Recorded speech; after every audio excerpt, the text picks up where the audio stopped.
গরু চতুষ্পদ প্রাণী, আমরা সকলেই তা জানি। তবে এবারে 4 চাকার এক স্মার্ট গরু তৈরি করেছেন অস্ট্রেলিয়ার সিডনি বিশ্ববিদ্যালয়ের একদল গবেষক। এই স্মার্ট কাউ বা স্মার্ট গরুটির নাম সোয়াগবট। কৃত্রিম বুদ্ধিমত্তা বা এআই প্রযুক্তি এবং মেশিন লার্নিং প্রযুক্তিতে তৈরি অটোনোমাস এই রোবটটি পশুপালনে গুরুত্বপূর্ণ ভূমিকা রাখবে বলেই আশা করছেন গবেষকরা।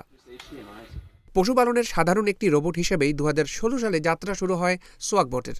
সে সময় এটি শুধু রুক্ষ ভূখণ্ডে চলতে সক্ষম ছিল, এর বেশি কিছু নয়। কিন্তু এবার কৃত্রিম বুদ্ধিমত্তা বা এআই প্রযুক্তি এবং মেশিন লার্নিং সিস্টেমের সাহায্যে সোয়াগবটকে আপডেট করা হয়েছে।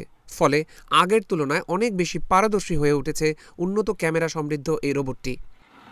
পশুপালনে খুব গুরুত্বপূর্ণ একটি কাজ হচ্ছে পশুচারণ, কেননা পশুর স্বাস্থ্য অনেকাংশে নির্ভর করে এই বিষয়টির ওপর।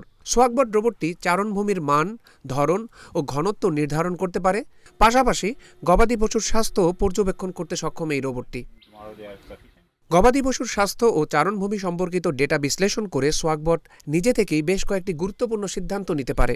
এই যেমন চারণভূমির কোন অংশটি পশু চারণের জন্য উত্তম, কোন অংশটিতে অতিরিক্ত চারণের কারণে মাটি ক্ষয়প্রাপ্ত হতে পারে ইত্যাদি বিষয়গুলোতে কার্যকর সিদ্ধান্ত নিতে সক্ষম এআই প্রযুক্তির এই রোবটটি। সিডনি বিশ্ববিদ্যালয়ের রোবোটিক্স ও ইন্টেলিজেন্স সিস্টেমের অধ্যাপক সালা সুক্কারিয়ের নেতৃত্বে একদল গবেষক তৈরি করেছেন সোয়াগবট রোবটটি। সুক্কারি বলেন, একবার গবাদি পশুরা রোবটের সাথে অভ্যস্ত হয়ে গেলে তারা রোবটটিকে অনুসরণ করতে শুরু করবে। তিনি মনে করেন, গবাদি পশুদের খুব সহজেই পরিচালনা করতে পারবে এই সোয়াগবট।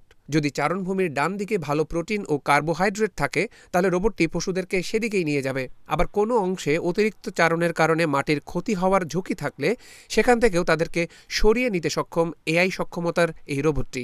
এক্ষেত্রে খামারিদেরকে আগের মতো বেড়া দিয়ে আর পশুপালন করতে হবে না।